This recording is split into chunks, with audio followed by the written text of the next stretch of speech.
चलो बच्चा लोग, आज ना हम लोग एक अच्छा चैप्टर स्टार्ट करने वाले हैं। मेरे को लगता है कि सबसे ज़्यादा इंटरेस्टिंग चैप्टर है।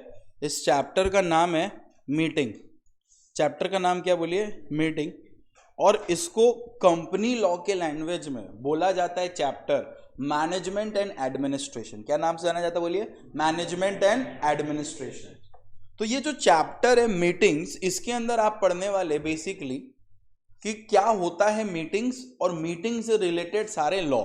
ठीक है, कि कैसे करना है, कैसे नहीं करना है, ये सारा कुछ याद करो। फर्स्ट क्लास जब हम तुमको बताए थे कि मीटिंग बुलाया क्यों जाता है, मीटिंग क्यों बुलाया जाता है, ताकि हम लोग किसी मुद्दा पे क्या ले पाए, बोलो तो डिसीजन। डन है क्या? मीटिंग किया क्यों जाता है, बोलो डिसीजंस लेने के लिए। अब हम उसी दिन बोले थे कि हम लोग में मीटिंग दो तरह का होता है। कंपनी में मीटिंग कितना तरह का होता है बोलिए? Two types. Meeting are of two types. एक बोला जाता है जनरल मीटिंग। एक क्या बोला जाता है बोलो? General meeting. और एक बोला जाता है बोर्ड मीटिंग। डन है? एक बोला जाता है क्या बोलो? General meeting. और एक क्या बोला जाता है? Board meeting. तो मीटिंग क्यों करते हैं? डिसीजन लेने के लिए। मीटिंग कितना तरह का होता है? दो तरह का होता है।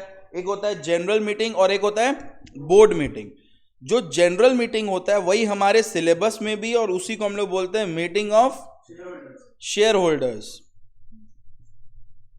और जो हम लोग मिलेंगे फाइनल में पढ़ने के लिए, उस कंसेप्ट का नाम क्या? फाइनल में जो मीटिंग के बारे में पढ़ेंगे, बोर्ड मीटिंग। ठीक है, तो ये मीटिंग किसका रहता है?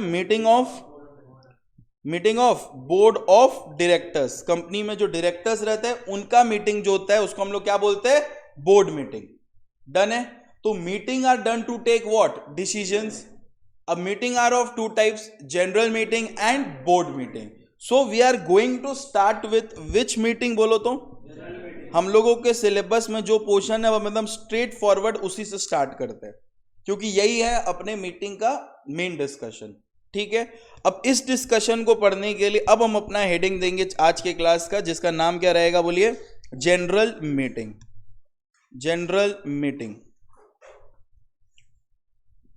अब एकदम ध्यान से सुनना, एकदम दिमाग में बैठा देंगे तुम लोग का हर एक कानून। इसमें सबसे बेस्ट चीज है बोल क्या? फॉर्म एकदम ना के बराबर है। फॉर्म्स नहीं है इस चैप्टर में। ठीक है, सेक्शंस अगेन है ऑब्वियसली, जहां कानून वहां सेक्शंस। तो सेक्शंस है बट कोई तरह का फॉर्म्स नहीं है। अब मेरा बात एकदम दिमाग में डालते हुए चलो भैया, जनरल मीटिंग क्या होता है? हम बोले जनरल मीटिंग क्या होता है बोलो तो? Meeting of share holders. भैया जनरल मीटिंग एक्चुअल में कितना तरह का होता है, आप बता सकते हो? जनरल मीटिंग कितना तरह का होता है? तीन तरह का होता है। एक को हम लोग बोलते हैं annual general meeting. Annual general meeting. Annual general meeting से रिलेटेड जो सेक्शन है वो है 96 and 97। Section 96 and 97 deals with what?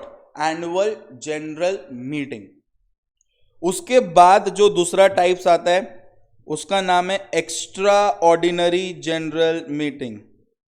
Extra ordinary general meeting. ठीक है, तीन तरह का जनरल मीटिंग होता है, यानी कि शेयर होल्डर का तीन तरह का मीटिंग होता है। इसका जो सेक्शन है बेटा, इसका जो सेक्शन है ये है 198। डन है? 198। ठीक है, फिर एक आता है जिसका नाम क्या है बोलो तो? Class meeting. क्लास मीटिंग में हम लोगों को उतना सेक्शंस का कोई काम नहीं है। डन है? तो अगर आप नोटिस करोगे भैया, एनुअल जनरल मीटिंग और एक्स्ट्रा ऑर्डिनरी जनरल मीटिंग में सेक्शन 96, 97, 98 एंड 100। भैया 99 मिसिंग हो रहा है। 99 क्या है? नहीं, 99 बेसिकली पेनल्टी है। 99 क्या बोलिए तो? पेनल्टी है, कि अगर आप मीटिंग टाइम पे नहीं बुलाते हो तो आप पे लगेगा क्या? पेनल्टी। भैया पेनल्टी कितना? हम बोले देखो डायरेक्ट कितना बोलो? 1,00,000 रुपया। डायरेक्ट कितना लाख रुपया बोलो? 1,00,000 रुपया। और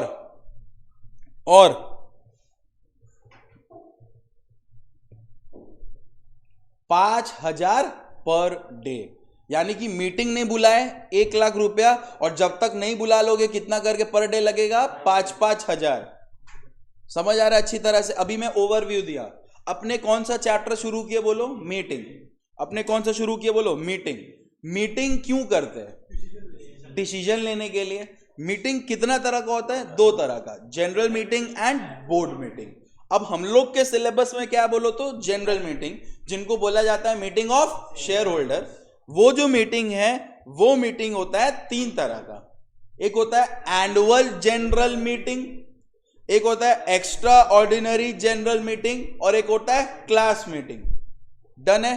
अब हम लोग सिंपल सा बात है एक एक के ऊपर बड़ा करके डिस्कशन करने वाले हैं। डन है? वो अब छोटा छोटा था, अब बड़ा बड़ा डिस्कशन होगा। डन है क्या? अब सबसे पहला जो आपके दिमाग में क्वेश्चन आएगा वो ये आएगा, किसके पास पावर है मीटिंग बुलाने का? Who has the power to call meeting?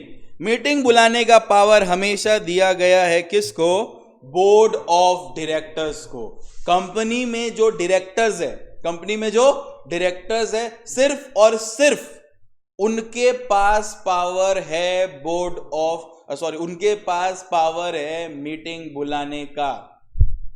समझ आ रहा है? कुछ अगर स्पेशल केस हुआ, क्या वो बोलो तो स्पेशल केस, तो उस स्पेशल केस में बुलाने का पावर आता है किसके पास बोलो तो? एनसीएलटी। एनसीएलटी मतलब नेशनल कंपनी लॉ ट्राइब्यूनल। या फिर स्पेशल केस में किसके पास पावर रहता है? शेयर होल्डर के पास भी पावर रहता है। डन है? ये जो शेयर होल्डर मीटिंग बुला सकता है, शेयर होल्डर सिर्फ और सिर्फ कौन सा मीटिंग बुला सकता है बोलो? EGM, extra ordinary general meeting. और एनसीएलटी कौन सा मीटिंग बुला सकता है स्पेशल केस में? एजीएम भी और ईजीएम भी। बोर्ड कौन सा मीटिंग बुला सकता है? AGM, EGM. डन है क्या? तो नॉर्मली मीटिंग बुलाने का सबसे पहला पावर किसको दिया गया बोलो तो? बोर्ड ऑफ डायरेक्टर्स को। जो कंपनी का बोर्ड ऑफ डायरेक्टर है वही बुलाएगा, क्या बोलो? वही क्या बुलाएगा? मीटिंग बुलाएगा। ठीक है? वही क्या बुलाएगा बोलो? मीटिंग बुलाएगा। अगर कुछ स्पेशल केस हुआ तो किसके पास पावर जाता है? एनसीएलटी के पास और शेयर होल्डर के पास। उस स्पेशल केस में शेयर होल्डर के पास कौन सा मीटिंग बुलाने का पावर है? ईजीएम ही बुलाने का पावर है भैया। डन है क्या अच्छी तरह से?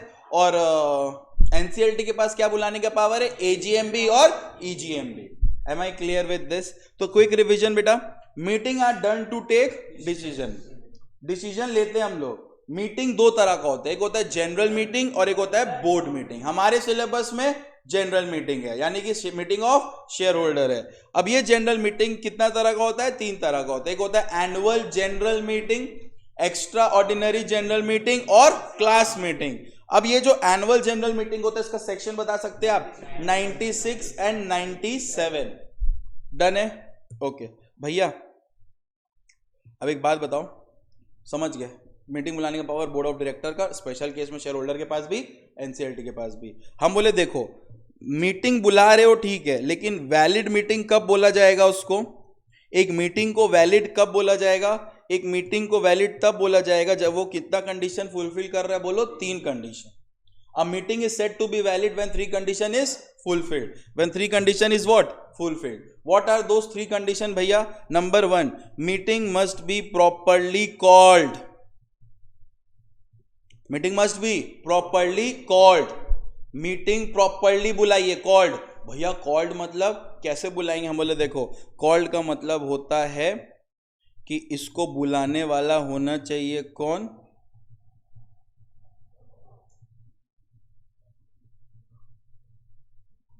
Proper authority. ठीक है? और क्या देके बुलाना पड़ेगा? Very good. Meeting must be properly called by किसके द्वारा? प्रॉपर अथॉरिटी द्वारा। किसके द्वारा बोलो? Proper authority. भैया प्रॉपर अथॉरिटी कौन हुआ? Board of directors. तो मीटिंग वैलिड तब बोला जाएगा जब it must be properly called. Keyword क्या बोलो तो? Meeting must B valid when it is properly called. समझ आ रहा है? प्रॉपरली कॉल्ड होना चाहिए। दूसरा, it must be properly convened. It must be properly convened. Convened मतलब समझते हो? मीटिंग के प्रोसेस के समय मीटिंग अच्छा से फ्लो होना चाहिए, कन्वीन्ड होना चाहिए। भैया कन्वीन्ड का मतलब क्या होता है? हम बोले तो सब कुछ होना चाहिए। तो भैया इसमें जैसे प्रॉपर अथॉरिटी, प्रॉपर नोटिस, इसमें हम बोले कोरम होना जरूरी है। क्या होना जरूरी है बोलो? कोरम। कोरम मतलब जानते हो? मिनिमम मेंबर जो प्रेजेंट होना चाहिए मीटिंग में। आज का क्लास है, आज मान लेते मीटिंग है, आज मीटिंग है कि नहीं हम लोग का? अगर तुम लोग में से सिर्फ एक जन आता तो हम बोले कोरम आया है। मिनिमम तो चाहिए ना, इतना लोग हमको क्लास कंडक्ट कराने के लिए, है कि नहीं? 4-5 बच्चे ऑनलाइन है, तुम लोग भी ऑनलाइन हो जाता सभी, तो बस बात खत्म, क्लास ही नहीं करवाते। डन है क्या? तो meeting must be properly convened. Quorum चाहिए, जरूरत पड़ने पे प्रॉक्सी होना चाहिए। प्रॉक्सी जैसे कॉलेज में लगाते वही वाला प्रॉक्सी, तुम्हारे बदले कोई वहां प्रेजेंट बोल रहा है। डन है क्या? प्रॉपर चेयरमैन होना चाहिए, तो इसी को बोलते हैं प्रॉपरली कन्वीन्ड। डोंट वरी, हम एक एक को डिस्कस करेंगे, मैं तो एक बार खाली तुमको बता रहा हूं एसेंशियल एलिमेंट क्या है। तो meeting must be properly called. Number 2, meeting must be properly convened. Meeting must be properly called. Meeting must be properly convened. Meeting must be properly called. Meeting must be properly convened. और उसी तरह meeting must be properly conducted. Meeting must be properly conducted, यानी कि meeting को अच्छी तरह से conduct करवाओ। डन है क्या? मीटिंग को अच्छी तरह से कंडक्ट कराओ। तो कोई अगर आपसे पूछे कि एक वैलिड मीटिंग करने के लिए कितना एसेंशियल कंडीशन फुलफिल होना चाहिए बच्चा लोग? 3। क्या क्या बोलो? Properly called, properly convened and properly conducted. Done है भैया। कंडक्ट का मतलब क्या होता है? हम बोले इधर देखो, मीटिंग क्यों करते हो? डिसीजन। डिसीजन कैसे लेते हो? बाय पासिंग रेजोल्यूशन, यानी कि हम सिंपल सा बात करें, क्या बोलो? वोट करते हो मीटिंग में, एक दूसरे के बाल तो नहीं नोचते। मीटिंग में डिसीजन वोटिंग के थ्रू होता है, आज होना चाहिए कि नहीं होना चाहिए। तो वही बोल रहा है प्रॉपरली प्रॉपरली कंडक्टेड का मतलब होता है वोटिंग होना चाहिए। अब वोटिंग बेटा 2 तरह से होता है, ठीक है? वोटिंग कितना तरह से होता है? 2 तरह का। ORSR नहीं, वो तो रेजोल्यूशन है कि वोटिंग का रेजोल्यूशन पास है। वोटिंग का तरीका, वोटिंग का तरीका 2 है। एक है शो ऑफ हैंड, एक क्या बोल? शो ऑफ हैंड, मतलब जितना हाथ उतना वोट। सपोज करो एसी बंद होना चाहिए कि ऑन होना चाहिए, वोट करना है, तो ये जितना इंसान उतना वोट। तुम 2 हाथ उठा लेगा तो 2 वोट नहीं, मेरा बोलना भी साला गलती हो जाएगा, जितना हाथ उतना वोट बोलेंगे तो फिर गया, मतलब एक इंसान 1 वोट काउंट होगा। भाड़ में जाए तुम लोग साला कितना शेयर होल्डिंग होल्ड किया, हमको उससे मतलब नहीं है। हो सकता है कि गौतम के पास वोटिंग पावर 2% है और विशाल के पास 25% है, तो पावरफुल कौन है कंपनी में?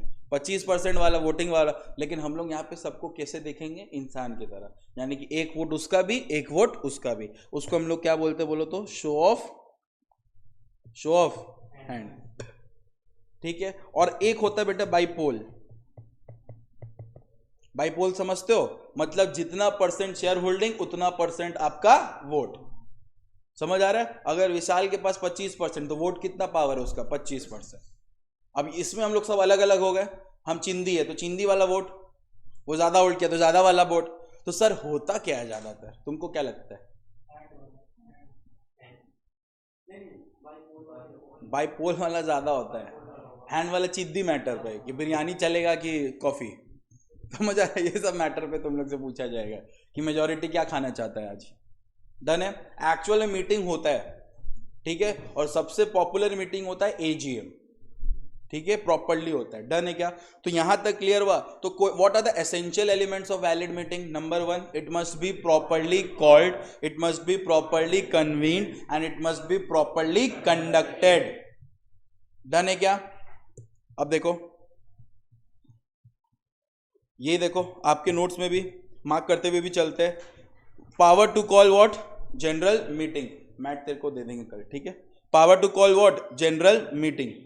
अब देखो आर्टिकल ऑफ एसोसिएशन पावर किया किसको, बोर्ड को, क्या बुलाने के लिए, जनरल मीटिंग। यानी कि बोर्ड ऑफ डायरेक्टर के पास पावर है क्या बुलाने के लिए, जनरल मीटिंग। शेयर होल्डर भी बुला सकता है, ट्राइब्यूनल भी बना सकता है, बट बेटा ये दोनों को कौन सा केस बोला जाता है, स्पेशल केस में बुलाने का पावर है। नॉर्मल केस की कौन बुलाएगा, नॉर्मली कौन बुलाएगा, board of director. Special case हुआ क्या है भैया, स्पेशल केस पढ़ेंगे, स्पेशल केस हुआ तो कौन बुलाएगा, शेयर होल्डर बुलाएगा और एनसीएलटी बुलाएगा। डन है क्या, okay okay.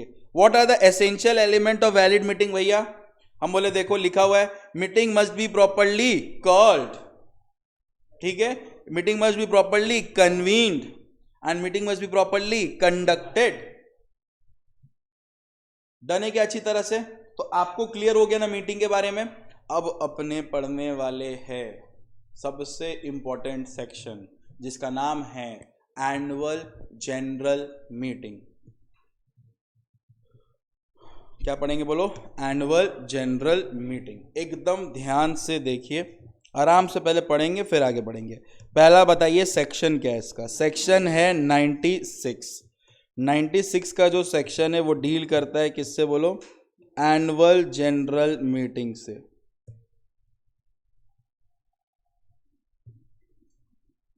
Annual general meeting, बच्चा लोग एनुअल जनरल मीटिंग ये एक ऐसा मीटिंग है जो अपने नाम से ये बोल रहा है कि ये साल में कितना बार होगा, एक बार। और सच में लॉ में बोला है कि एवरी कैलेंडर ईयर में, बेटा फाइनेंशियल ईयर नहीं, क्या बोले, calendar year, every calendar year में एटलीस्ट क्या होना ही है, कितना, 1। एटलीस्ट बोलना गलत है, एक से ज्यादा हो भी नहीं सकता, साल में एक ही बार ही होता है, ठीक है। तो कितना बार होगा बोलो, एक बार, मतलब हाँ नहीं, जनवरी से दिसंबर में हम बता रहे, फाइनेंशियल ईयर वाला कंसेप्ट बता रहे, तुमको इसमें दोनों कंडीशन फुलफिल करना है, फाइनेंशियल ईयर वाला टाइम टेन्योर भी फॉलो करना है और हर एक कैलेंडर ईयर में एक बार हो जाना चाहिए। मैं दिखाता हूं तुम लोगों को, डन है क्या, धीरे धीरे। तो सुनो ना, सेक्शन बोलो पहले 96, एनुअल जनरल मीटिंग। अब एनुअल जनरल मीटिंग कंपनी में दो तरह का होता है। क्या बक रहे सर, हम बोले हाँ, आप तो बोले एक ही तरह का होता है, हम बोले एक ही तरह का लेकिन दो सिचुएशन पे होता है। कंपनी कभी ना कभी तो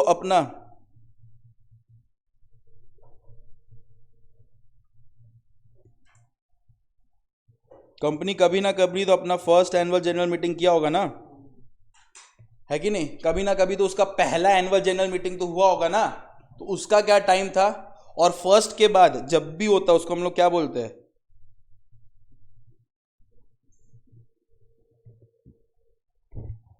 क्या बोलते बोलो, सब्सिक्वेंट एजीएम। क्या बोलते बोलो, सब्सिक्वेंट एजीएम।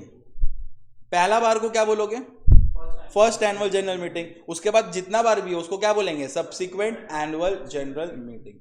लॉ बोलता है कि अगर कंपनी अभी जस्ट खुला है तो उसका जो पहला एनुअल जनरल मीटिंग होना चाहिए वो होना चाहिए विद इन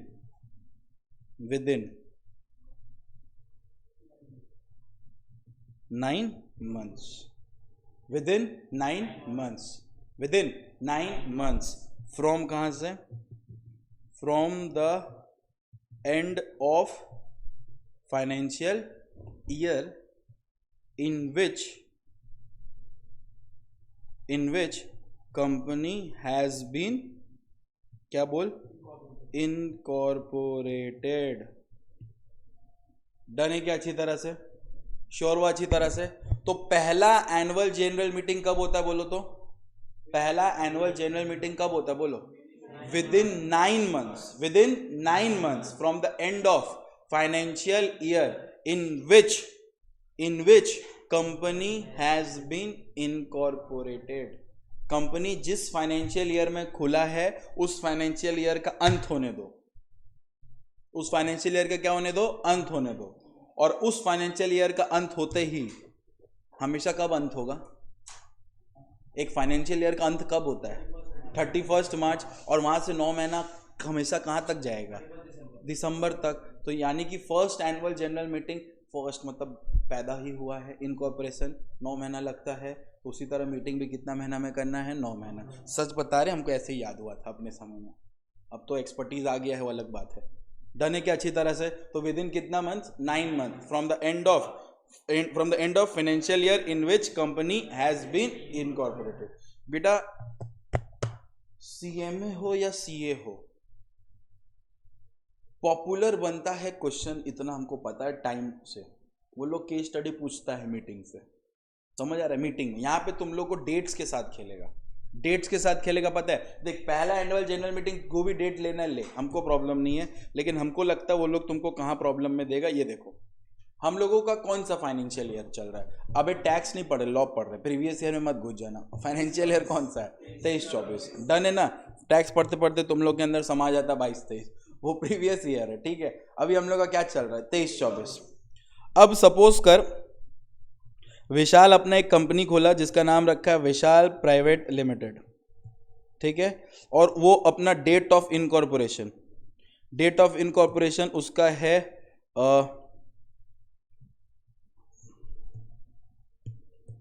20 दिसंबर 2023, ठीक है, 20 दिसंबर 2023। अब हम तुमसे पूछते हैं कि इसका फर्स्ट एनुअल जनरल मीटिंग कब होना चाहिए? क्या डेट है इसके फर्स्ट एनुअल जनरल मीटिंग का? Sir according to section 96 first annual general meeting must be held within 9 months from the end of financial year in which company has been incorporated. तो विशाल का जो company incorporate हुआ उसका financial year क्या है बोलो तो? 23-24। यानी कि इसका फाइनेंशियल ईयर जो पड़ रहा है 23-24 पड़ रहा है, और ये इसका फाइनेंशियल ईयर एंड कब होगा? कंपनी जब इनकॉर्पोरेट हुआ 31 मार्च 2024। डन है क्या अच्छी तरह से? और वहां से कितना मंथ? 9 months कहां तक जाएगा बोलो तो? 31 दिसंबर 24। Am I clear with this? Yes और नो? तो ये एक चीज इसमें याद रखना भैया, आप बोला हर कैलेंडर ईयर में एक होना चाहिए, लेकिन आपको एग्जेम्पशन मिल जाएगा अगर आप फर्स्ट टाइम खुले हो और अपना फर्स्ट एनुअल जनरल मीटिंग 9 महीना के अंदर कर ले रहे हो। समझ आया? तो फर्स्ट एनुअल जनरल मीटिंग के लिए वो देखो, ऑब्वियस सा बात है, अब 20 तारीख बेचारा खोला ही है, क्या करेगा वो मीटिंग दिसंबर में? क्या करेगा? उसको एटलीस्ट टाइम तो दो, कुछ तो ट्रांजैक्शन करने दो। तुम्हारे लॉ के हिसाब से 20 दिसंबर को एंड हुआ, मतलब खुला, और तुम बोल रहा चलो 10 दिन के अंदर मीटिंग, क्या डिस्कस करेंगे? कुछ नहीं, बस आओ कोल्ड ड्रिंक पियेंगे। डन है क्या अच्छी तरह से? तो देखो ध्यान से, विशाल प्राइवेट, सीधा बात, मेरा वो सब कुछ छोड़ दो, मेरा बोलने का मतलब ये लाइन कि विद इन कब होना चाहिए? 9 months from the end of financial year in which company has been incorporated. बात समझ आ रहा है क्या अच्छी तरह से? तो उस हिसाब से हम लोग को अपना ये डेट पता चल गया। अब सपोज करो विशाल कंपनी, अब आयुष का बात कर लेते हैं।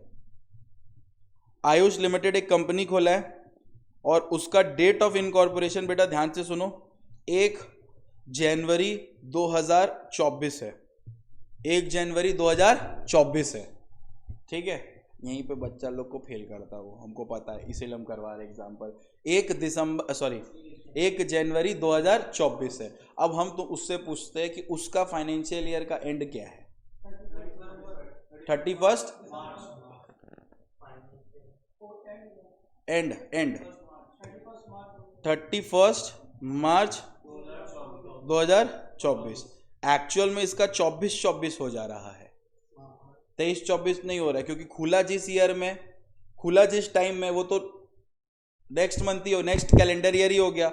उस केस में इसका जो मीटिंग होगा वो क्या होगा पता है? पहला बात ध्यान से सुनो, पहला बात, इसका जो मीटिंग होगा ये होगा विद इन 9 months। यहां से 9 months होना चाहिए, लॉ बोलता है नहीं। हम इस तरह का फाइनेंशियल ईयर का कोई पहचान नहीं जानते, इसका होना चाहिए। पहला बात, इसको पूरा उपयोग करना पड़ेगा, यानी कि इसका फाइनेंशियल ईयर खत्म होगा 31 मार्च 25 में, समझ आ रहा है? और वहां से 9 months के अंदर करना पड़ेगा। समझ आ रहा है? अभी 1 मिनट के लिए को घबराना मत, ना कोई सवाल पूछना। एक बार ना ये देखो सेक्शन 96 दिख रहा है, मैं तुमको पूरा लॉ समझाना चाहता हूँ। सेक्शन 96 दिख रहा है, ये देखो पहला लाइन तो देखो बहुत इजी है, all company must hold general meeting, however OPC is not allowed to hold AGM. ये कोई बड़ा बात है क्या? बेचारा 1% आदमी हो, किसके साथ मीटिंग करेगा? पागल है क्या तुम लोग? अकेले बैठे रहेगा क्या वो? तो उसको जरूरत नहीं है। बाद नहीं होता बोर्ड मीटिंग में भी बेचारा अगर अकेला डायरेक्टर, पेपर वर्क में मीटिंग होता है, पेपर वर्क समझता है, पेपर में खाली होता है डिसीजन टेकिंग, बस। डन है क्या? अच्छा, सेंट्रल गवर्नमेंट एग्जेम्प्ट कर सकता है कोई और कंपनी को एजीएम होने से, ठीक है, लेकिन अभी तक किसी को एग्जेम्प्ट नहीं किया है। डन है? अब देखो बेटा 3 और 4 हम लोगों के लिए इंपॉर्टेंट है, प्लीज ध्यान से सुनो। First AGM must be held within कितना month? 9 month from the date of financial year, from the date of first financial year. जो तुम्हारा फर्स्ट फाइनेंशियल ईयर हो रहा है वहां से 9 months. No time limit extension for first AGM, यानी कि 9 मंथ के अंदर नहीं किया तो एक्सटेंशन मिलेगा नहीं, ठीक है, वो बात का बात है। 4th नंबर क्या बोल रहा है? तुम्हारा फर्स्ट फाइनेंशियल ईयर का एंड कब होता है? ध्यान से देखो, तुम्हारा फर्स्ट फाइनेंशियल ईयर लॉ बोल रहा है 9 मंथ के अंदर करना है, तुम्हारे end of first financial year से, from the end of first financial year. तो इस केस में बेटा हम लोग अगर विशाल का एग्जांपल लिए थे तो विशाल का एंड ऑफ फाइनेंशियल ईयर कब था? 31 मार्च 24। समझ आ रहा है? 31 March 24 from the end of first financial year, उसका फर्स्ट फाइनेंशियल ईयर ये था, लेकिन एक्चुअल में फर्स्ट फाइनेंशियल ईयर का डेफिनेशन ये लोग दिया हुआ है, वो बोल रहा है फर्स्ट फाइनेंशियल ईयर हमेशा एंड होता है कब? 31 March of the next year, 31 March of the next year, next year का 31 March following the calendar year, यानी कि कैलेंडर ईयर का जो नेक्स्ट ईयर का 31 रहेगा वही and of first financial year होगा। इसीलिए विशाल के केस में हम लोगों का जो डेट ऑफ इनकॉर्पोरेशन था वो कब था? 20/12/23, और फर्स्ट फाइनेंशियल ईयर एंड होगा हमेशा 31 March following the date of calendar year. इसीलिए ये 23 था, ये 24 हो गया, इसीलिए इसका ये एंड मान लिए थे। समझ आ रहा है? इसीलिए हम इसका क्या मान लिए थे? एंड मान लिए थे। डन है? इस केस में इसका खुला कब था? अब हम बोले 31 मार्च को एंड होगा तो 31 मार्च लिया, लेकिन following the next calendar year, यानी कि इसीलिए इसको ये लिए कितना? 25। समझ आ रहा है अच्छी तरह से तुम लोग को? तो देखो ना, एक बार ये रीड करो, देखो रीड करो, खाली 4th नंबर रीड करो, शायद समझ आ जाए। First financial year is ending on 31 March of the next year. Next year किसको नेक्स्ट ईयर फॉलो करके? कैलेंडर ईयर को, जिस साल कंपनी इनकॉर्पोरेट हुआ है। समझ आया अच्छी तरह से? जो तुम्हारा ईयर ऑफ इनकॉर्पोरेशन रहेगा उसका नेक्स्ट ईयर का 31 मार्च में तुम्हारा and of first financial year होगा। तो बेटा अगर हम फिर से तुमको एग्जांपल लेके समझाए तो ध्यान से देखो, विशाल प्राइवेट लिमिटेड एक कंपनी है जिसका ईयर ऑफ इनकॉर्पोरेशन मान लेते हैं इस बार 30 अक्टूबर 2023 है। 30 अक्टूबर 2023 है। अब हम तुमसे सवाल पूछ रहे हैं कि इसका फाइनेंशियल ईयर कब एंड होगा? बोलो 2024, because end of the first financial year is on the 31st March following the date of calendar year। तो कैलेंडर ईयर चेंज हुआ कि नहीं हुआ? बोलो, हुआ कि नहीं हुआ? डन है।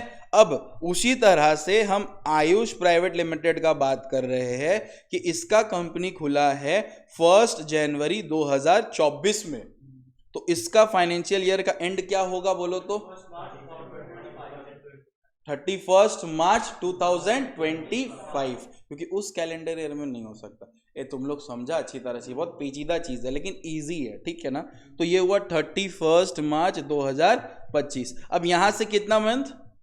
9 मंथ्स में हो जाना चाहिए। तो यहां से 9 months you are familiar enough. ये तो हमेशा क्या होगा? बोलो दिसंबर 25। डन है क्या अच्छी तरह से? डन है क्या? अच्छा सुनो, कभी कभी तुम लोग सोचता है ना, मतलब प्रोफेशनली याद रखना, कभी कभी इंटरव्यू में पूछता है क्या कभी भी फाइनेंशियल ईयर 12 महीने से ज़्यादा हो सकता है क्या? The answer is yes. इस केस में देखो 12 महीना से ज़्यादा फाइनेंशियल ईयर हो जा रहा है। समझ आ रहा है? क्या एक फाइनेंशियल ईयर 12 महीना से कम भी हो सकता है क्या? The answer is again yes. पहला वाले केस में देखो 12 महीना से कम हो रहा है। ठीक है, तो वो लोग थोड़ा गलत होते हैं जो बोलते हैं financial year is always 12 months. Done है क्या अच्छी तरह से? ओके, तो मैंने आपको ये 4 पॉइंट पढ़ाया। एक बार 3 और 4 एक बार गो थ्रू करिए।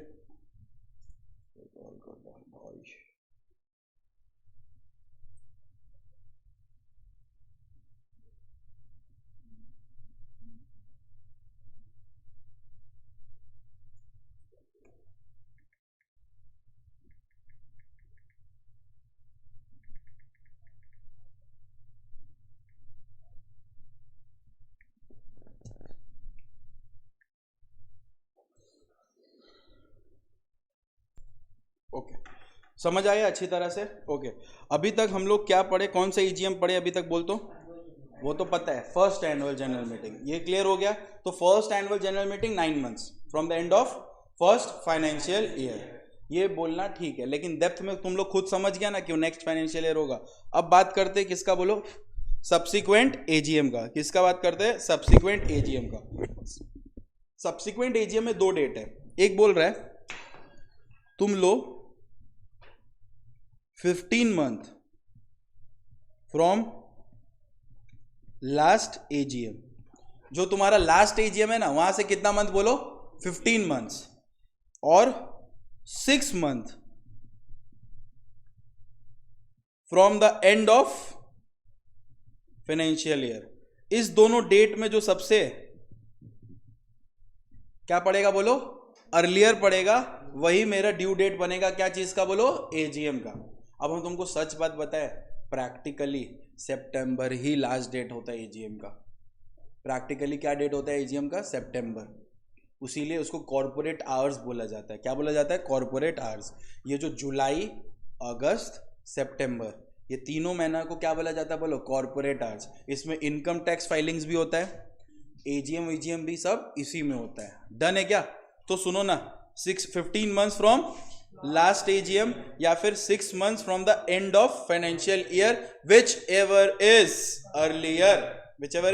अर्लियर। डन है क्या भैया? एक प्रॉपर इलस्ट्रेशन के साथ थोड़ा समझा दीजिए तो, प्रॉपर इलस्ट्रेशन के साथ। ठीक है, प्रॉपर इलस्ट्रेशन के साथ समझा दीजिए। ये देखिए ध्यान से, ये देखिए ध्यान से। विशाल प्राइवेट लिमिटेड, विशाल प्राइवेट लिमिटेड एक कंपनी है जो इनकॉर्पोरेट हुआ कब? आपने कब इनकॉर्पोरेट किया था इसको? दिसंबर में ना? ठीक है, एक ही बात। ये क्या है इसका बोलो? Date of incorporation. ये क्या है इसका बोलो? Date of incorporation. डन है? ये इसका क्या बोलो? Date of incorporation. अब ये जो विशाल प्राइवेट लिमिटेड है, हम पहला सवाल तुमसे पूछते कि इसका फर्स्ट एजीएम कितना होगा, कब होगा? इसका फर्स्ट एजीएम कब होगा? तो तुम लोग आंसर किया with in 9 months from the end of first financial year. तो इसका and of first financial year का डेट बताएगा? डन है क्या?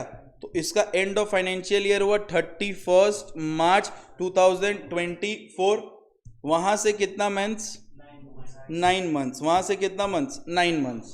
तो अगर हम इसको 9 मंथ्स को देखें तो इसका 9 मंथ हो गया कब बोलो तो? 31 दिसंबर, ठीक है, 2024। ये हो गया इसका फर्स्ट एजीएम का ड्यू डेट, यानी कि इस दिन तक हो जाना चाहिए। इसको तुम पहले करने से रोकोगे क्या? अरे भाई पहले करने दो, कोई प्रॉब्लम नहीं है, इस दिन तक हो जाना चाहिए। हम आंसर में क्या लिखा है? With in. विद इन का मतलब समझता है इस दिन तक। डन है क्या? अच्छा, अब सपोज करो विशाल पूरे समय का पूर्ण उपयोग किया है और एकदम 31 दिसंबर को ही मीटिंग किया है। समझ आ रहा है? 31 दिसंबर को ही मीटिंग किया, तो ये तो फर्स्ट एजीएम हो गया। अब अपने वाला जो नेक्स्ट एजीएम आएगा उसको हम लोग क्या बोलेंगे, बोलो, सब्सिक्वेंट एजीएम। अब सब्सिक्वेंट एजीएम का डेट डिसाइड क्या होता है, 15 मंथ्स फ्रॉम लास्ट एजीएम। तो 15 मंथ्स, हाँ बोलना।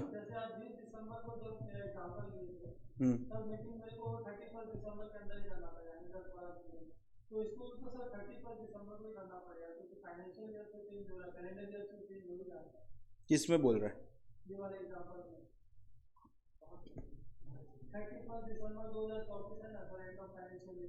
हाँ हाँ, तो 31 दिसंबर के ही तो किया, 31। तुम तो ईयर ऑफ इनकॉर्पोरेशन किया, हाँ, कैलेंडर ईयर चेंज हो के तरह एंड हुआ।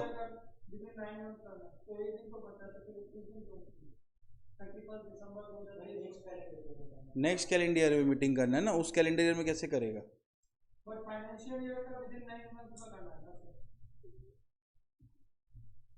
देख,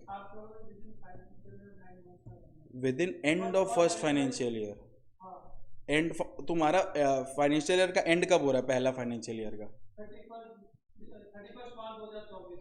वहां से 9 मंथ्स, 9 मंथ्स तो ये डेट हुआ। तुम समझा कि एडजस्ट मत कर, समझा तो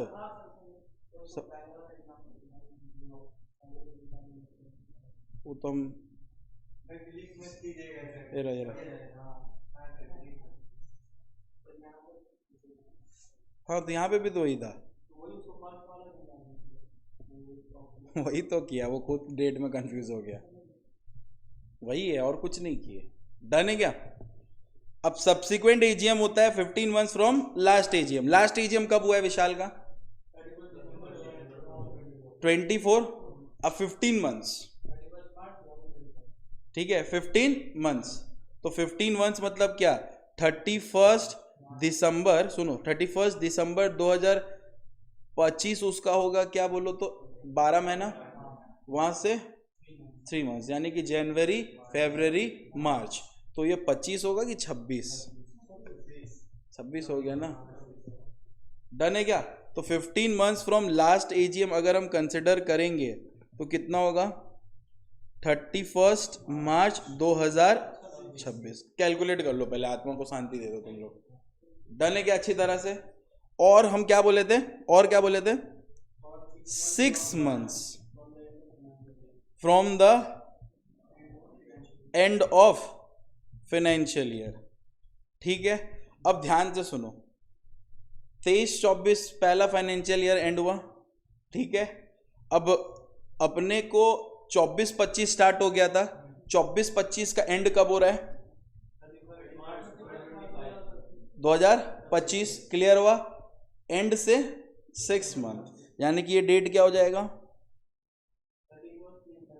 तुम लोग ठीक से समझो, देखो देखो, ये 2024 में एंड हुआ, 23-24 9 मंथ के अंदर कर दिया इधर, तो यहां से एक 24-25 वाला फाइनेंशियल ईयर स्टार्ट हो गया कि नहीं हो गया, स्टार्ट हुआ कि नहीं हुआ। तो 24-25 वाला का एंड कब हो रहा है, 31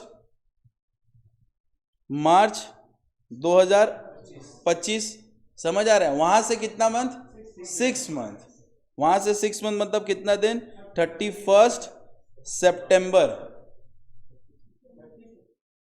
30 सितंबर, हाँ ठीक ही बोल रहा है, 30 सितंबर। डन है क्या, 9/2025, समझ आया अच्छी तरह से, 2025, यानी कि इसका ड्यू डेट क्या हो गया मीटिंग करने का, मतलब अर्लियर कौन सा दिन में मीटिंग करना पड़ेगा, 30 सितंबर 2025। डन है क्या अच्छी तरह से। तुमको ये चीज समझ आया कि नहीं आया, बोलो पक्का। अब मान लो विशाल मतलब सितंबर को फिर किया, कर लिया सितंबर को, अब 15 मंथ्स फ्रॉम लास्ट एजीएम फिर जाना, फिर 6 मंथ देखना, अब जिंदगी भर तुम्हारा डेट देखना, ड्यू डेट कितना रहेगा, सितंबर, देख लेना, समझ आया अच्छी तरह से, जिंदगी भर वही डेट रह जाएगा, सिर्फ फर्स्ट एजीएम में डेट बदलता है, लेकिन लॉ की लैंग्वेज में तुमको ये लिखना पड़ेगा, 15 मंथ्स फ्रॉम लास्ट एजीएम या 6 months from the end of financial year, which ever is earlier. Done है बेटा। एक बार आप लोग कौन सा, अब कभी भी चेंज नहीं होगा, हर कैलेंडर ईयर में एक होगा, देख ले। फिर भी एट दिन वही वही सिचुएशन में आ जाएगा, फिर से वही सिचुएशन में ही आएगा। समझ आ रहा है? तुम जनवरी में भी कर ले तो एंड तो वही फाइनेंशियल ईयर ही हो रहा है ना, तो बात तो वही हो जाना है। अब हर कैलेंडर ईयर में हो जाएगा। देख 24-25 में हो गया था, 2024 में एक मीटिंग हुआ था कि नहीं हुआ था? देख हुआ था ना। अब 2025 में भी एक हो गया, अब हमेशा कैलेंडर ईयर में होता रहेगा। तो इसीलिए मैं वही दिखा रहा था कि ये वाला लॉ भी फॉलो हो जाएगा। डन है अच्छी तरह से। देख इतना डिटेल मैं करवा दे रहा तुम लोगों को ताकि तुमको डेट्स समझ आए, समझा? एग्जाम के लिए तुम्हारे लिए एक ही चीज इंपॉर्टेंट है, ये रहा खत्म। तुम लोग के लिए तो दे ही सकता है। डन है क्या? अच्छा सुनो ना, हम लोग क्या सीखे? फर्स्ट एनुअल जिनलिंग मीटिंग में एक्सटेंशन नहीं मिलेगा, लेकिन सब्सिक्वेंट एजीएम में एक्सटेंशन मिल सकता है। ड्यू डेट क्या है सब्सिक्वेंट एजीएम का? सितंबर। लॉ बोलता है मैक्सिमम 3 महीना का एक्सटेंशन दे सकते तुमको, जरूरी नहीं है 3 महीना, मैक्सिमम 3 मंथ्स। अब 3 मंथ्स कर लो, कितना होता है? अक्टूबर, नवंबर, दिसंबर। कैलेंडर ईयर की एक मीटिंग करवाएगी, देगा ही वो। समझ आ रहा है अच्छी तरह से? एक्सटेंशन लेके भी कैलेंडर ईयर क्रॉस नहीं हो रहा है, तो ये बोल रहा है एक्सटेंशन लेने के लिए एक फॉर्म फाइल करना पड़ेगा बेटा, GNL1। क्या फाइल करना पड़ेगा बोलो? GNL1। किसको? ROC को। और ROC को अगर लगा तो एक्सटेंड कर सकता है अप टू 6 मंथ। GNL1 का मतलब होता है जनरल, ये जनरल फॉर्म है, इससे जरूरी नहीं है कि एक्सटेंशन, कुछ भी काम कर सकते हो। समझ आ रहा है ना? तो GNL1 ROC देना, और ROC कितना मंथ एक्सटेंड करेगा? 3 मंथ्स। बेटा आपसे रिक्वेस्ट है 1 2 3 4 5 डन है बच्चा लोग? डन डन डन, श्योर हुआ? तो बेटा ये यहाँ से लेके तुम लोग, मेरे को कोई भी डाउट हो तो पूछ लो, डेट वेट सब हम हैं तुम लोग के साथ, देख लो। कुछ भी डेट है तो पूछो भैया, पगलाओ मत, ध्यान से पूछो। ये देखो, ये वाला सिनेरियो समझ आया तुमको अच्छी तरह से? ये वाला ही मेन है और कुछ है नहीं। अब ये 30 सितंबर को सपोज कर अपने नहीं कर पा रहे, स्पेशल रीजन दो। तुम ये नहीं बोल सकता कि मेरा जो डायरेक्टर है ना वो एनुअल अकाउंट नहीं बनवाया ठीक से, ये सब रीजन नहीं, प्रॉपर रीजंस दो। हम कभी ये नहीं बोल सकते आज क्लास लेने का मन नहीं है, कैंसिल। स्पेशल रीजन के साथ कैंसिल करते हैं कि नहीं ले पाए।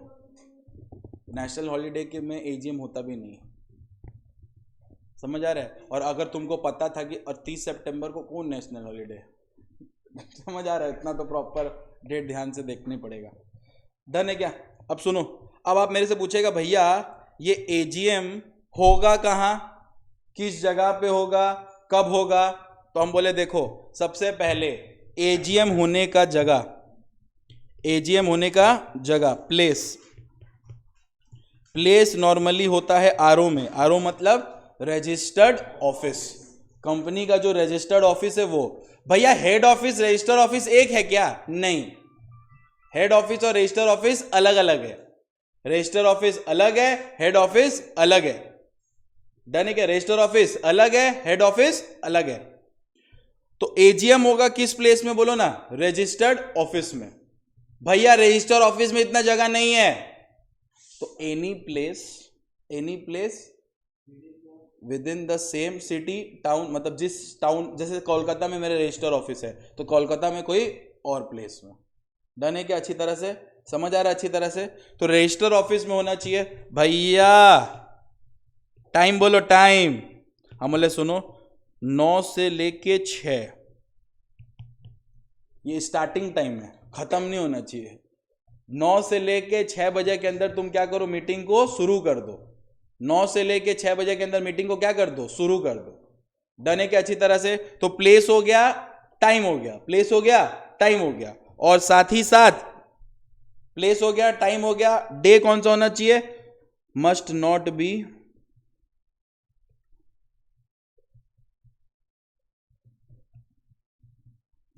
व्हाट? Public holiday. अब सुनो, पब्लिक हॉलीडे को 2 पार्ट में डिवाइड किया जाता है। एक दिया जाता है किसको बोलो तो? संडे। और एक रहता है नेशनल हॉलीडे। डन है क्या? संडे हो सकता है, नेशनल हॉलीडे नहीं होगा। 15 अगस्त, 2 अक्टूबर, 26 जनवरी, समझ आ रहा है? ये सब जगह पे मीटिंग नहीं होगा। डन है क्या? ये कॉपी करो फटाफट फटाफट, ये कॉपी। कहाँ थे बाबू? डन है ना? अब एक बार रीड कर लेता हूं।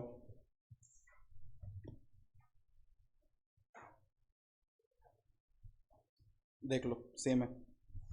कोई दिक्कत है आपको इस पूरे प्रोविजंस में? कोई भी दिक्कत हो एजीएम में तो एजीएम का सारा रूल बता दिया।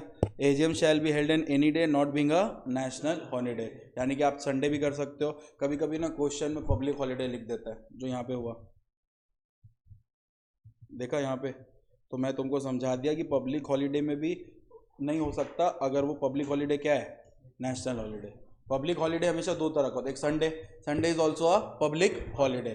तो संडे हुआ तो चलेगा बेटा। 9 से 6 स्टार्टिंग टाइम है, खत्म का कोई टाइम नहीं है। ऐसा नहीं कि 9 बजे से 6 बजे के अंदर ही मीटिंग करना, नहीं। हम 6 बजे भी शुरू कर सकते हैं क्या? 6 बजे भी शुरू कर सकते हैं, हाँ। 8 बजे कर सकते हैं रात का, नहीं। डन है? तुमको क्या लगता है ये सब फॉलो होता है? 9 बजे हो रहा है कि नहीं, 6 बजे हो रहा है कि नहीं, ये सब फॉलो नहीं होता। डन है? लेकिन लॉ में फॉलो करवाना है। समझ आ रहा है ना? तो ये रहा अपना पूरा एजीएम का सारा डिस्कशन। तो देखो, AGM must be held at, कहाँ पे बोलो? Registered office of the company और at some other place within town, city, village with where register office is situated.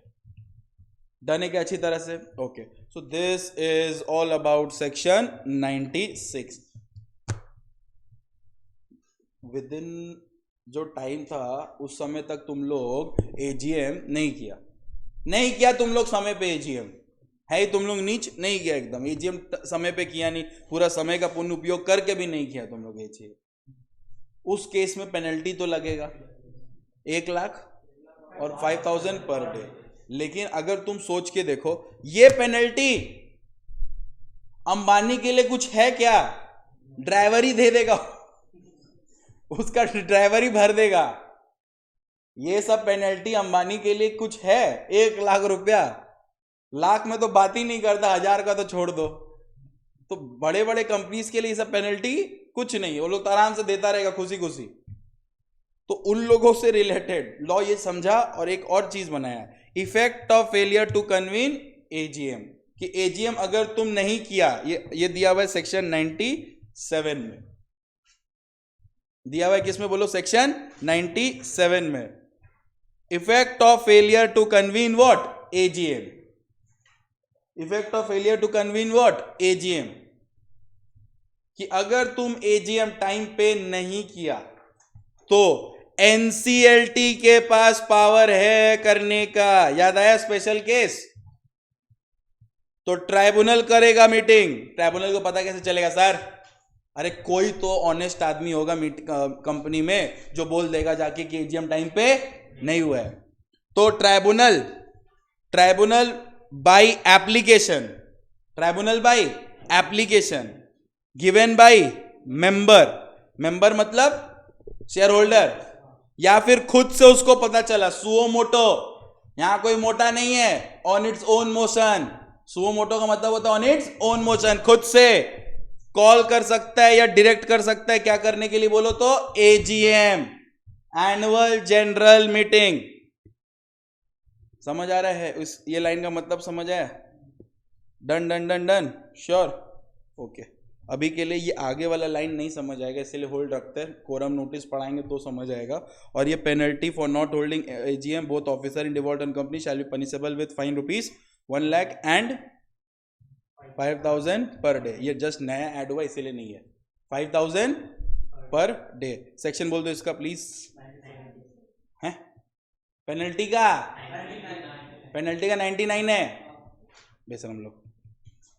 Done है क्या अच्छी तरह से? देखो इसको, चलो अब हम लोग करेंगे ईजीएम। अब हम लोग क्या करेंगे? ईजीएम। अब देखो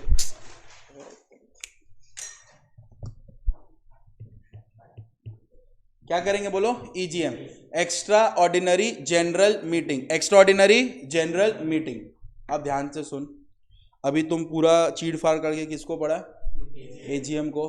अब यहाँ पे पढ़ना पड़ेगा ईजीएम को। पहला बात भैया, ईजीएम क्या होता है सुन लो। ईजीएम का सेक्शन है कौन सा बोल? 100। ईजीएम का सेक्शन कौन सा बोल? 100। Extra ordinary general meeting. Extra ordinary क्या बोलो? General meeting. डन है। सेक्शन 100 में दिया हुआ है एक्स्ट्रा ऑर्डिनरी जनरल मीटिंग के बारे में। डन है।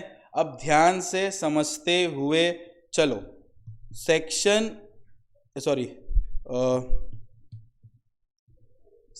100 जो है वो डील करता है किससे? ईजीएम से। ईजीएम में कुछ एक्स्ट्रा होने वाला नहीं है, नाच गाना क्लबिंग कुछ नहीं, नॉर्मली जैसे मीटिंग होता है वैसे ही होगा। लेकिन एजीएम साल में कितना बार होता है? तो तुम कंपनी सारा डिसीजन एक ही बार लेगा क्या कि बीच बीच में लेना पड़ सकता है? तो बीच बीच में जो साल में डिसीजन लेना पड़ता है उसी कंसेप्ट को हम लोग क्या बोलते हैं? EGM, extra ordinary general meeting. Done है क्या अच्छी तरह से? तो ये एक्स्ट्रा ऑर्डिनरी जनरल मीटिंग कौन बुला सकता है? हम बोले ध्यान से सुनो। Extraordinary general meeting either बुलाता है board of director suo motu पे। सुओ मोटो मतलब खुद से, उसको लगा कि नहीं मीटिंग करना जरूरी है तो वो बुला देगा सुओ मोटो। या फिर बोर्ड ऑफ डायरेक्टर बुलाएगा ऑन रिक्वेस्ट ऑफ किसका? Shareholder. डन है क्या अच्छी तरह से? ईजीएम कौन बुलाएगा बोलो? कौन बुलाएगा? बोर्ड ऑफ डायरेक्टर्स, आइदर खुद से या फिर बुलाएगा on the request of shareholder. कोई भी ऐरा गैरा रिक्वेस्ट करके बुला देगा? तुम लोग के लाइफ में कोई भी कुछ बोलता कर देता है कि कोई स्पेशल लोग बोलना चाहिए? बोलो, स्पेशल लोग होना चाहिए ना लाइफ में तुम्हारा। अभी सपोज करो हम दीपिका को बोले यहाँ छत से कूद जा, कूद जाएगी बाबू? क्यों? कूदेगी कि नहीं कूदेगी बोलो? क्यों? क्योंकि हम स्पेशल नहीं है। अब रिया बोलेगी कूद जाएगी? क्यों? वो भी नहीं है। ठीक है, बोलने का मतलब है कि कभी कभी बोर्ड ऑफ डायरेक्टर खुद बुलाता है ऑन सो मोटो या फिर on request of share holder. अब सुनो, अगर शेयर होल्डर रिक्वेस्ट किया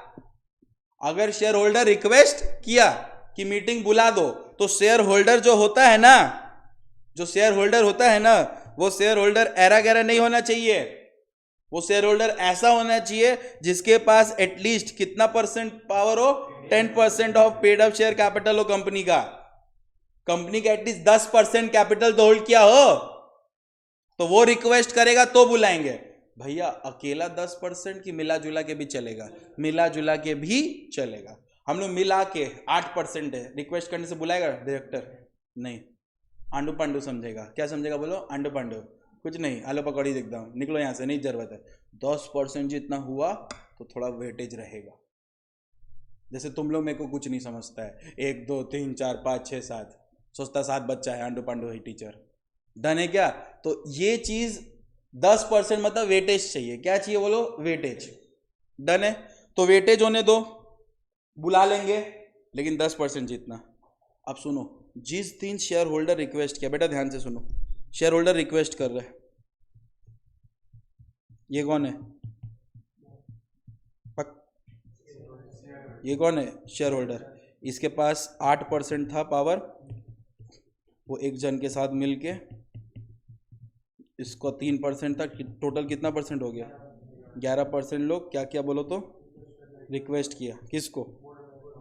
बोर्ड ऑफ डायरेक्टर्स को। हम बोल सकते ये लोग क्या किया बोलो? रिक्वेस्ट किया। ये लोग क्या किया बोलो ना? रिक्वेस्ट किया।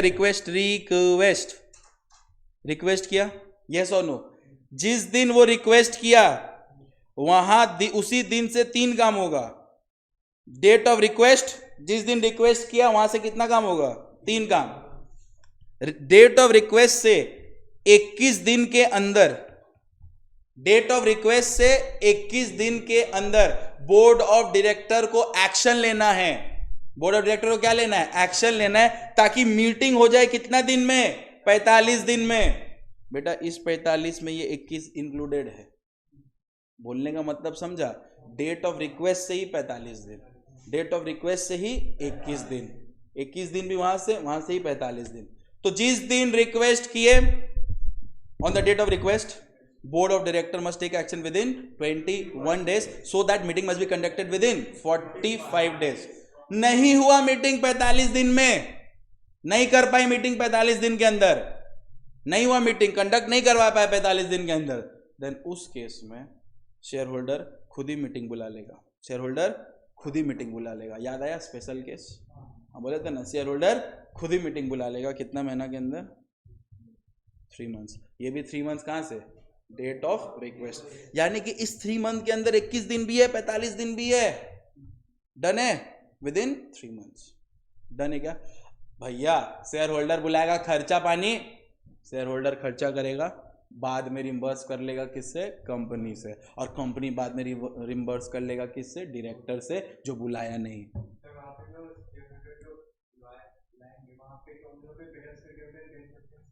नहीं आएगा सब, बुलाने का पावर, रिक्वेस्ट करने का पावर 10% है। इनिशिएटिव वेटेज वाला आदमी का सुना जाता है कि नॉन वेटेज वाला आदमी का? वेटेज वाला ना। अब उस वेटेज वाला बोल दिया तो सब फॉलो करने लगता है। समझ आ रहा है क्या बोल रहे हैं? हम कुछ ज्ञान देंगे नहीं सुनोगे। संदीप महेश्वरी बोलेगा तो तुरंत घुस जाएगा कान में, भले एक दिन के लिए घुसे, लेकिन घुसेगा तो। डने के अच्छी तरह से समझ आया कि नहीं आया? और एक बार रिक्वेस्ट है, पढ़ो, एक बार रिक्वेस्ट है, पढ़ो ये वाला, यहां तक पढ़ो 4 नंबर तक। हेलो, अब बैंक से पहुंच गए? ठीक है, 5 मिनट रुकिए, आ रहे हैं। उसके बाद मेरे पास आइएगा, ठीक है?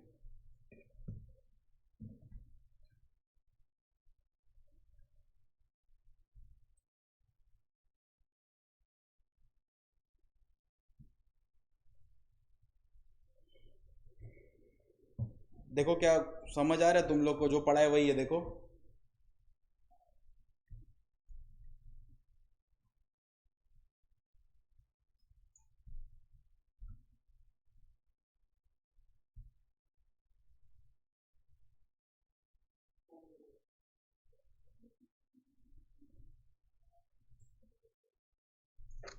हेलो हेलो, अरे वो चले আসছে बाबा।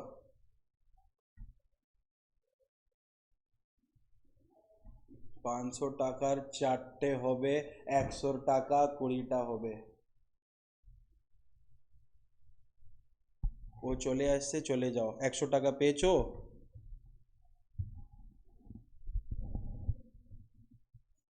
ঠিক আছে, দাও, আজকে যা আছে দাও তাড়াতাড়ি।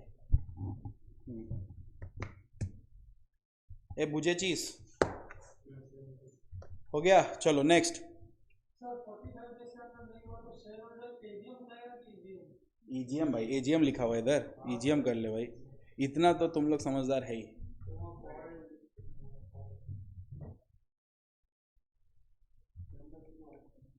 क्या बोल रहे हैं? वो भी ठीक कर दो।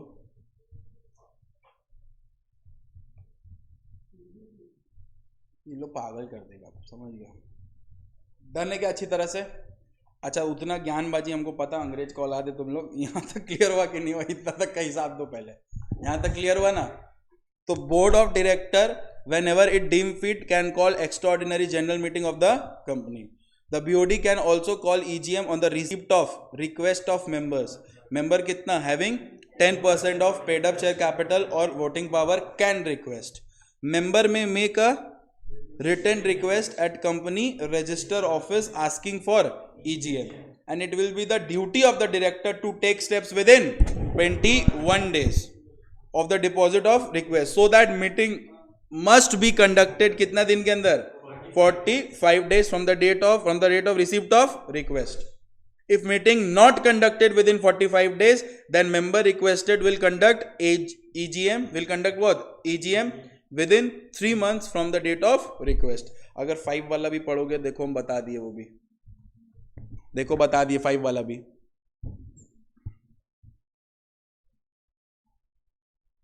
कोई भी रीजनेबल खर्चा, any reasonable expenses incurred by the requisitionist, मतलब जो रिक्वेस्ट किया था, समझ आ रहा है, in calling a meeting can be recovered from the company and company will recover it by deducting it from directors remunerations, director से काट लेंगे जो सही समय पे कॉल नहीं किया। डन है क्या? Sure sure sure sure, done है क्या? ओके, अब सुनो, अगेन आपके दिमाग में अब आएगा कि भैया ईजीएम कहाँ होगा। ईजीएम तो बता दिए, ईजीएम कहाँ होगा? ईजीएम का प्लेस बता दो भैया, प्लेस। ईजीएम का क्या बता दो? प्लेस। हम बोले ईजीएम है ना, देखो इसमें ना थोड़ा सा तुमको समझना पड़ेगा, थोड़ा सा पेचीदा है ये, ध्यान से। ईजीएम बुलाया कौन है? ईजीएम बुलाएगा कौन? बोर्ड ऑफ डायरेक्टर्स या फिर शेयर होल्डर्स। एनसीएलटी पे ये रूल नहीं है, इसीलिए नहीं लिख रहे। डन है, बोर्ड ऑफ डायरेक्टर या फिर शेयर होल्डर्स। ध्यान से सुनो, अगर शेयर होल्डर रिक्वेस्ट किया, बोर्ड ऑफ डायरेक्टर बुलाया, तब भी वो हम लोग किस कैटेगरी में मानेंगे? कौन बुलाया? बोर्ड ऑफ डायरेक्टर्स ही बुलाया। वेरी गुड, समझ आए हम क्या बोले? शेयर होल्डर रिक्वेस्ट किया, बुलाया कौन? तो बोर्ड ऑफ डायरेक्टर ही आएगा। वो शेयर होल्डर मतलब शेयर होल्डर ही बुलाया, क्योंकि बोर्ड ऑफ डायरेक्टर नहीं बुलाया। तो अगर बोर्ड ऑफ डायरेक्टर मीटिंग बुला रहा है तो उसका प्लेस रहेगा एनीवेयर इन इंडिया। इंडिया में कोई भी जगह में वो बुला सकता है। डन है क्या? यही एनीवेयर इन इंडिया वर्ल्ड हो जाएगा, वर्ल्ड। ये एनीवेयर इन इंडिया क्या हो जाएगा? वर्ल्ड। अगर वो एक होली ओन्ड सब्सिडरी है किसी फॉरेन कंपनी का। होली ओन्ड सब्सिडी मतलब समझते हो?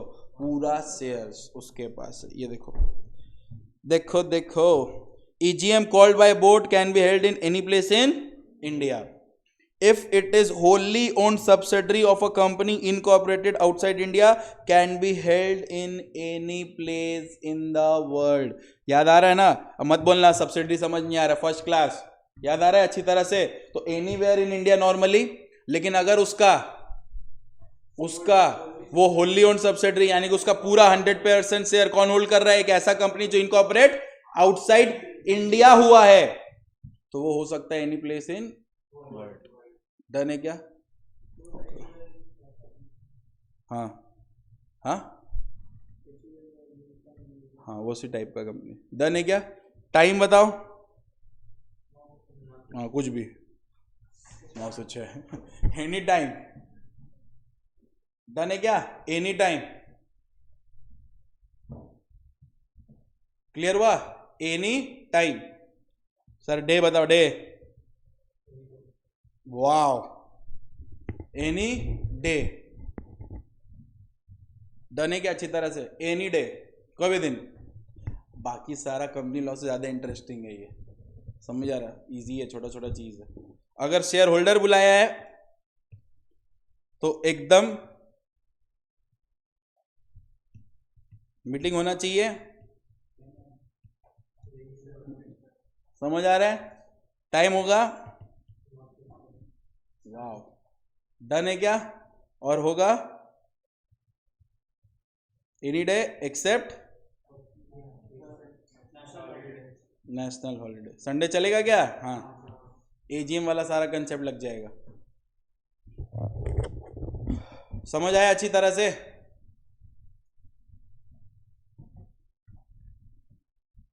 सुनो ना,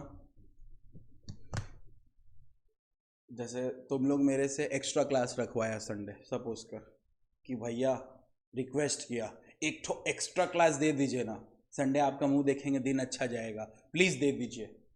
हम संडे आ गए, दीपिका ही बोली थी रिक्वेस्ट करके कि सुबह रखिएगा 6 बजे हम आएंगे पढ़ने, बैकअप चाहिए। क्या चाहिए? बैकअप। उसी को चाहिए बैकअप, लेट आई थी ना, ये भी बोला 6 बजे। हम आ गए 5:30 बजे, गेट खोल के बैठे हैं। डन है, 6 बजा, 6:30 बजा, 7:30 बजा, 8 बजा, दीपिका का अता पता नहीं है, यानी कि वो नहीं आई। नेक्स्ट दिन जब मंडे क्लास था, वो आके बोलती है सुनिए ना, ये संडे नहीं आ पाए, कल ट्यूसडे है, कल 6 बजे आ जाए। हम बोलेंगे एकदम आना मत। जब शेयर होल्डर रिक्वेस्ट पे ईजीएम बुलाया है और उसी एजीएम में खुद ही नहीं आया है, तो मीटिंग कैंसिल हो जाता है। मीटिंग क्या हो जाता है? कैंसिल। एडजर्न नहीं होता। एडजर्न मतलब नेक्स्ट डे नहीं होता कभी ऐसा। क्या हो जाएगा? कैंसिल। हम कभी भी अब उसकी इंसान का बात नहीं सुनेंगे। डन है क्या अच्छी तरह से? Meeting will be what? Cancelled. तो देख बेटा, हम लोग सारा कवर अप कर चुके हैं। ये देखिए क्या, ईजीएम बुलाने के लिए आपको रीजन देना पड़ेगा। एनसीएलटी भी ईजीएम बुला सकता है। देखो एनसीएलटी क्यों बुलाएगा? अब शेयर होल्डर लोग के लिए पॉसिबल नहीं है खर्च करना, बुलाना 3 महीना के अंदर, नहीं है, हर जन के पास कैपेबिलिटी नहीं होता है, तो वो रिक्वेस्ट कर देगा किसको?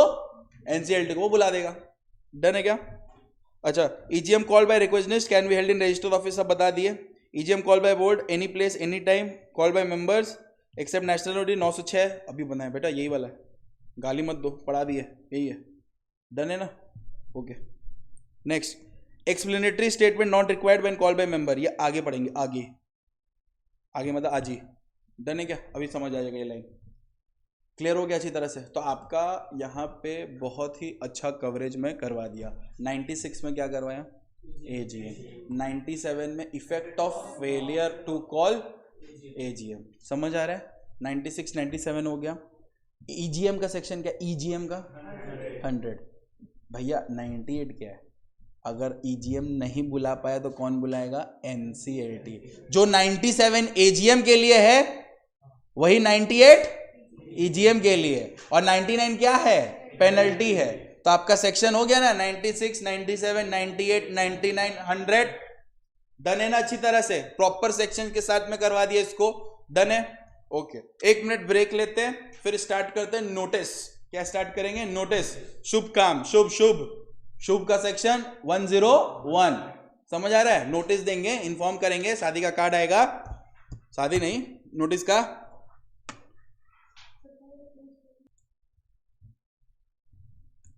अब हम लोग पढ़ने वाले हैं एक टॉपिक, उस टॉपिक का नाम है सेक्शन 101। टॉपिक का नाम है, बोलो तो क्या? नोटिस। क्या नाम है? बोलो। नोटिस। एक बार मेरे साथ रिकैप करेंगे आप लोग। 96 में क्या डिफाइन है? Annual general meeting. 97 में effect of failure of AGM. Done है अच्छी तरह से? 98 में क्या बोलो तो? Effect of failure of EGM. Done है क्या? 99 में क्या बोलो तो? पेनल्टी। 100 में क्या बोलो? ईजीएम। और 101 क्या है? नोटिस। और नोटिस के साथ हमेशा चिपक के जाता है 102। 102 का मतलब है एक्सप्लेनेटरी स्टेटमेंट। क्या नाम है इसका? बोलो। Explanatory statement.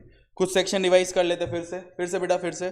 96 AGM, 97 effect of failure of AGM, 98 effect of failure of EGM, 99 penalty, 100 EGM, 101 शुभ काम, नोटिस। उसके साथ जाएगा एक्सप्लेनेटरी स्टेटमेंट। किसमें? 102 में। ठीक है। 103 होता है कोरम, हम तुम और वो। मीटिंग के लिए मीटिंग के लिए मेंबर चाहिए ना, हम तुम और वो, हम तुम और वो। कितना सेक्शन हो? कितना लोग हुए? 3, इसीलिए कोरम का सेक्शन 103। डन है क्या? कोरम का सेक्शन क्या बोलो? 103। चेयर में 4 पैर होता है। चेयर में कितना पैर होता है? 4 पैर, इसीलिए चेयरमैन का सेक्शन 104। डन है क्या? चेयरमैन का सेक्शन 104। चेयर चेयर चेयर 4 पैर 104। डन है क्या? नहीं आया, नहीं आया, मना कर रहे, नहीं आया, नहीं आया। कितना ही है? 5। तो प्रॉक्सी का सेक्शन 105। नहीं आया तभी ना प्रॉक्सी आएगा। समझ आया? तो 105 नहीं आया। डन है क्या? ये सेक्शन लिस्ट याद करो। 102 103 क्या है रे? कोरम। 104 क्या है? चेयरमैन 4 पैर 4 पैर। और 105 क्या? बोलो बोलो बोलो। प्रॉक्सी।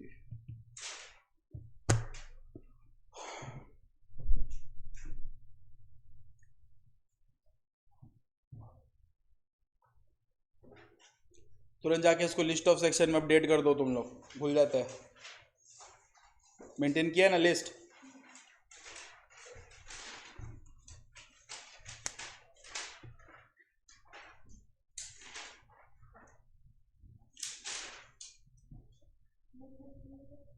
वन 103 कोरम, हम तुम और वो। 2 एक्सप्लेनेटरी स्टेटमेंट नोटिस के साथ जाएगा, एक्सप्लेन।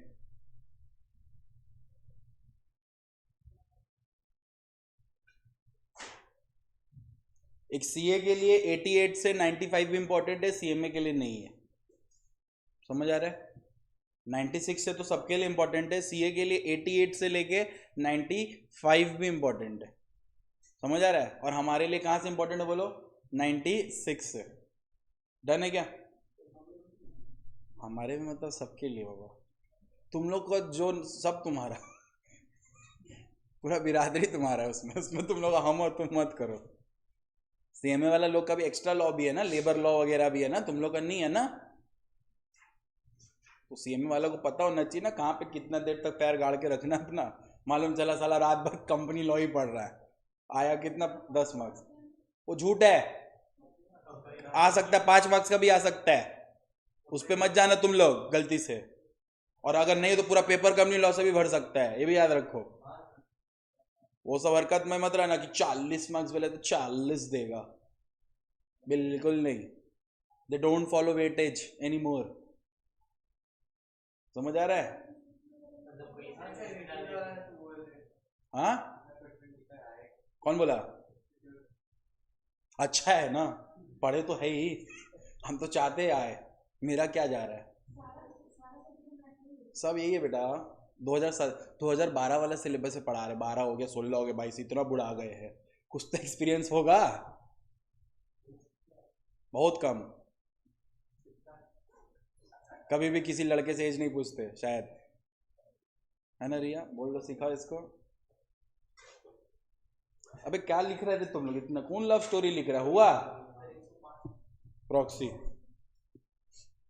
तुम इसमें भी कैलकुलेशन मिस्टेक मत करना, देख ले भाई तुम।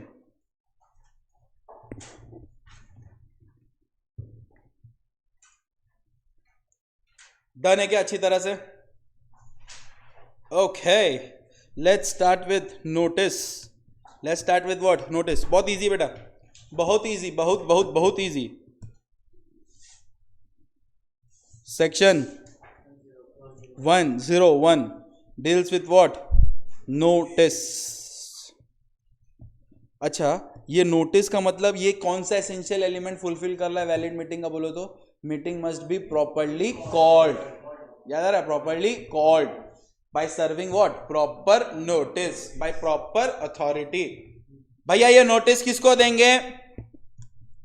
सेक्शन 101 बोलता है। सेक्शन कौन सा बोलो?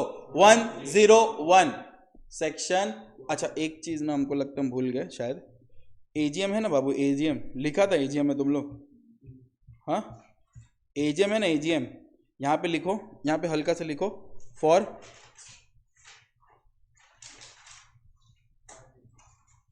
Unlisted public company. क्या लिखेगा बोलो? For unlisted public company AGM can be held, AGM can be held any place in India, any place in India। बस भूल गए थे। डन है? समझाने का कुछ नहीं है, समझ आ गया ना? अनलिस्टेड कंपनी के लिए एनी प्लेस इन इंडिया, बस पढ़ाते पढ़ाते याद आता हमको। चलो, section 101 deals with what? Notice. Section 101 deals with what? Notice. भैया नोटिस किसको देना है? हम बोलेंगे नोटिस देंगे पगला को। किसको देंगे? पगला, PGLA। ठीक है, अब पगला हम लोग नहीं बोल सकते, हम लोग थोड़ा सोफिस्टिकेटेड लोग हैं, हम लोग इस पगला को इंग्लिश में बोलेंगे। क्या बोलते बोलो तो पगला को इंग्लिश में?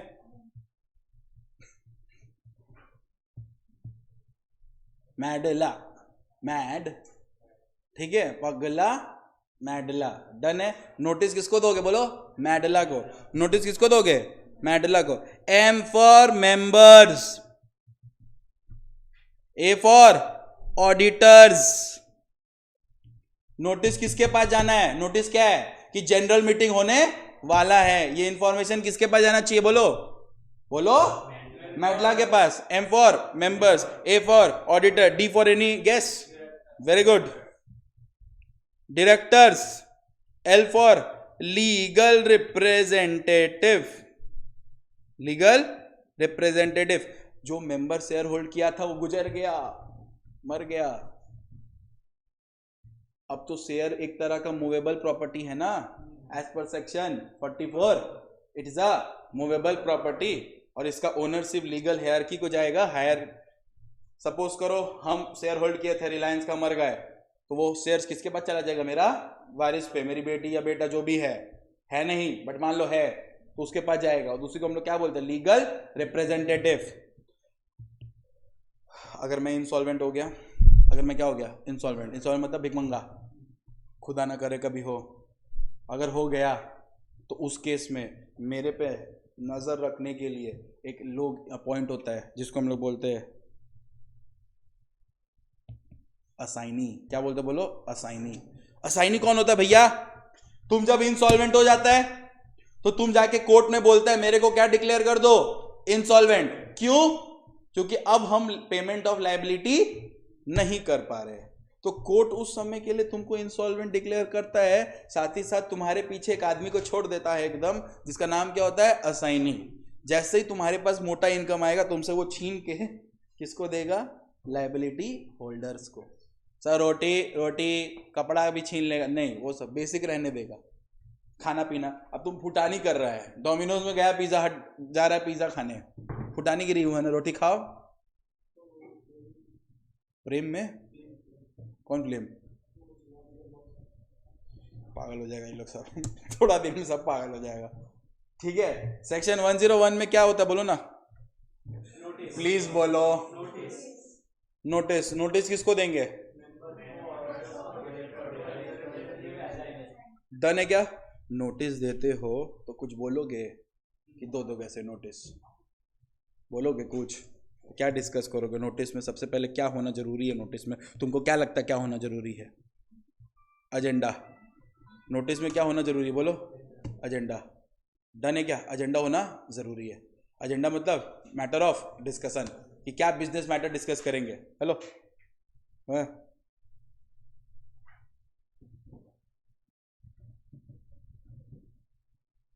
दाड़ा तुमरा सब पागल করে দিচ্ছ আমাকে।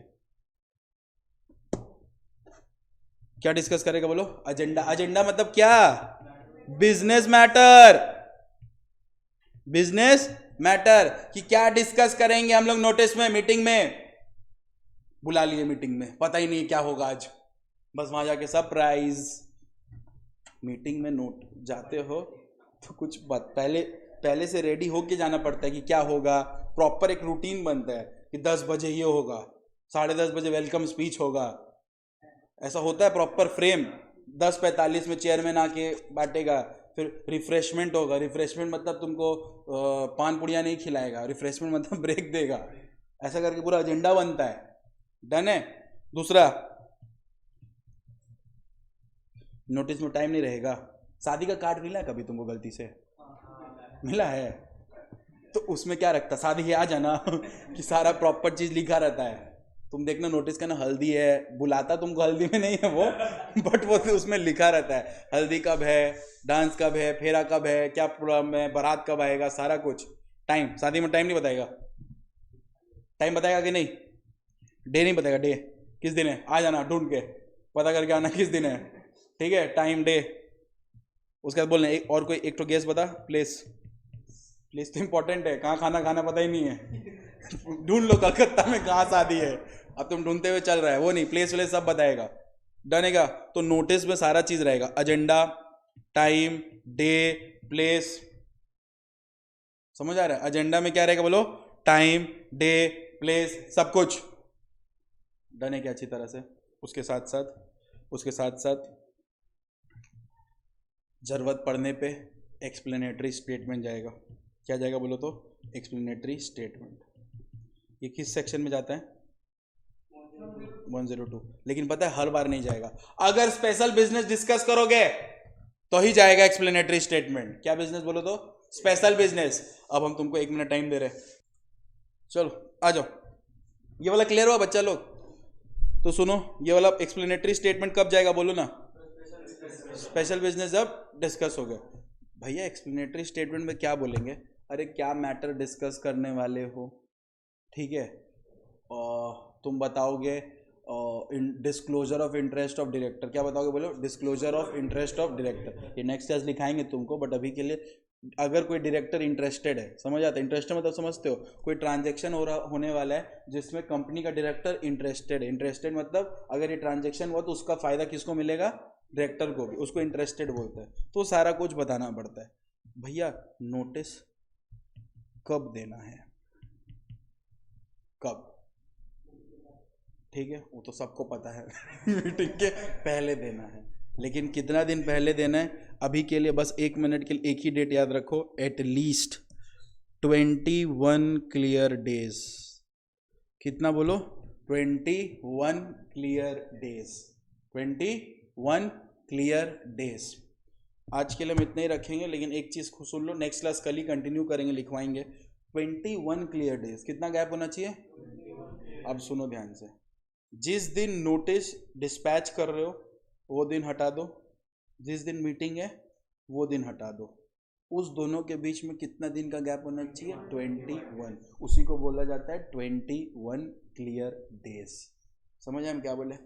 जिस दिन नोटिस भेज रहे वो दिन हटा दो, जिस दिन मीटिंग है वो दिन हटा दो, दोनों के बीच में कितना दिन का गैप होना चाहिए? 21 क्लियर डेज, वही बोल रहे हैं। अच्छा ये बताए, अगर एडवर्टाइजमेंट से कर रहे हो मतलब न्यूज़पेपर से बता रहे हो या फिर ईमेल से बता रहे हो, लेकिन बाई पोस्ट से नोटिस भेजो, बाई पोस्ट, पोस्ट समझ आता है? पोस्ट तो लॉ, हाँ लॉ बोलता है जिस दिन नोटिस डिस्पैच किया वो दिन हटा दो, जिस दिन नोटिस डिस्पैच किया वो दिन हटा दो, प्लस 2 दिन और जोड़ दो। 2 दिन और क्या जोड़ दो? 2 दिन जोड़ दो मानने के लिए कि नोटिस पहुंच जाएगा इस 2 दिन के अंदर, और डेट ऑफ मीटिंग हटा दो, उसके बाद जो गैप हुआ वो दिन। समझ आया? बोलने का मतलब है, ध्यान से देखो, 1 जनवरी को पोस्ट किए तो ये काउंट मत करना, 2 जनवरी भी काउंट मत करना, और 3 जनवरी भी काउंट मत करना, और मान लो मीटिंग है 25 जनवरी को तो ये भी कैलकुलेट मत करना। अब चेक करना कि यहाँ से लेके यानी कि 4 जनवरी से लेके 24 तारीख तक क्या 21 दिन हो रहा है? ठीक से देखो, नहीं हो रहा है, हो जा रहा है? श्योर? तो ठीक है, होने दो, कर लो मीटिंग, डन है क्या? वैलिड रहेगा। इतना ही रखते हैं, कल फिर फर्दर इसको आगे लेंगे।